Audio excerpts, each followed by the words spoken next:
আসসালামু আলাইকুম, welcome to my business voice. আজকে হচ্ছে আমার 7 দিনের স্টাডি চ্যালেঞ্জের 19তম দিন।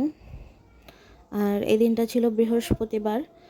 আসলে সারা সপ্তাহ জব করার পরে বৃহস্পতিবার একটু ইচ্ছা করে যে একটু পড়ালেখা করি, না তো অন্যান্য টাইমে একদম ইচ্ছা করে না। নতুন স্কুলে ঢোকার পর আমার আসলে পড়ার যে অভ্যাসটা সেটা নাই বলতে গেলেই চলে। গত 1 মাস আমি তেমন কোনোই পড়ালেখা করিনি, সত্যি কথা বলতে গেলে। আর মনে হচ্ছে যে গত এত বছরে যে পড়ালেখাগুলো করছি আমার কিছুই মনে নেই। আমি কেমন যেন কিছু রিকল করতে পারতেছি না। আর এরকম কতদিন চলবে? বছরের 6 মাস তো পুরা শেষ বলতে গেলে। তো ওই দিন বৃহস্পতিবার খুবই অসুস্থ ফিল হচ্ছিল, আমার পুরো শরীর ব্যথা করতেছিল। ইদানিং কেমন যেন আমার মনে হয় যে আমি কোনো কাজ করতে পারি না টাইপের। তাও 10টা বাজে উঠলাম, ওষুধ খাইলাম। আমি ভাবলাম যে আচ্ছা আমি রুটিন একটা তৈরি করি। যদিও আমার এর আগের স্কুলের রুটিন ছিল, ওটা মেনটেন করতাম না, আসলে পড়তে বসতাম না। তো ভাবলাম আচ্ছা একটা রুটিন বানাই, দেখা যাক কী হয়। তো যেহেতু আমার শরীর বসে থাকি, স্কুলে বসে বসে পড়ানো হয়, এত দাঁড়ানো হয় না, তো দেখা যায় শরীর ব্যথা করে, যে কারণে এক্সারসাইজ করার দরকার। কিন্তু এখন যে পরিমাণে গরম আর এমনিতেই আমার সময় স্বল্পতা, সেই কারণে এক্সারসাইজ তো করা হয় না। তো ভাবলাম যে বন্ধের যে দিনগুলো শুক্রবার আর শনিবার, এই 2 দিনে হালকা এক্সারসাইজ করব।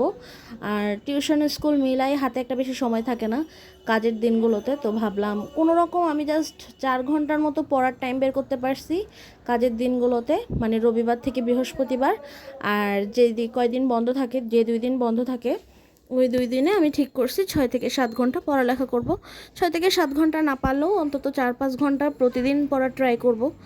আসলে 1-2 ঘন্টা পড়াও আমার জন্য অনেক, যেখানে আমি পড়তে বসতে পারতেছি না।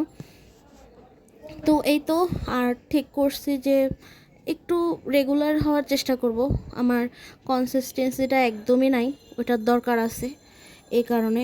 আর 6 মাস যেহেতু বছরের শেষ, আমি অলরেডি 46 বিসিএস দিছিলাম। তখন আমি যদিও নতুন অনার্স পাস করছি, তখন কোনো প্রিপারেশন ছিল না। 47ও কীভাবে কীভাবে চলে গেল। এরপর 39, 49 একটা স্পেশাল আসলো, ওটাতে 15টা সিট ছিল। আর আমি এত আহামরি কোনো প্রিপারেশন নেই যে ওটাতে পারবো। আর 50টাও বলতে গেলে আমার হেলায় ফেলায় চলে গেছে, ভাবছি পরীক্ষা দিতেও যাব না, তাও পরীক্ষাটা যাই জাস্ট দিয়ে আসছি বলার জন্য। তো এরকম আর কয়টা বিসিএস। তাও আমি মনে করি যে এতবার ফেল করার পরও যে আমি একটু হলেও পড়তে বসতেছি বা ইচ্ছা আছে, এটাই অনেক। আমি ট্রাই করব, যত বছর আমার বয়স থাকে ট্রাই করব ভালো কোনো জব পাওয়ার। পাইলে তো আমার একটা স্বপ্ন পূরণ হবে, আর না পাইলে কোনো কথা নেই। আসলে কি করব তখন আমি জানি না। আমি স্কুলে জব করতেছি প্রায় 2017 সাল থেকে, 2017 সালের ফেব্রুয়ারির 15 তারিখ থেকে। আর এখন 2026 সাল চলতেছে, প্রায় 10 বছরের মতো, 9 বছর ফুল হয়ে গেছে। এই বছরটা গেলে মেবি 10 বছরে পড়বে। তো কাজ তো আমি করতেছি, কিন্তু একদম ইচ্ছা পছন্দ মতো, বা যে চাকরিটা করলে সমাজে আমার একটু মর্যাদা বৃদ্ধি পাবে, এই টাইপের একটা জব করার ইচ্ছা।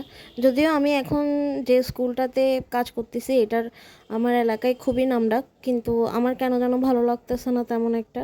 হতে পারে যেহেতু আমি একটা পুরাতন স্কুলে ছিলাম 10 বছর, ওখানে কাজ করছি, এখন নিউ স্কুলে আমার মানায় নিতে একটু কষ্ট হবে। তাও আমার কেমন একটা প্রেশার প্রেশার ফিল হচ্ছে এখানে, প্লে থেকে 5 পর্যন্ত। আর এখন আপাতত আমার এরকম একটা ক্লাস নেই।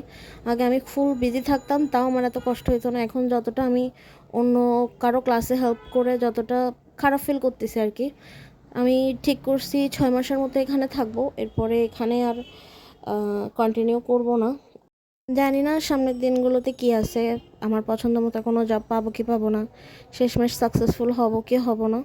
আল্লাহ চাইলে হবে, আল্লাহ না চাইলে হবে না, এটুকুই। তো এই তো, আজকে এই পর্যন্তই। আল্লাহ হাফেজ।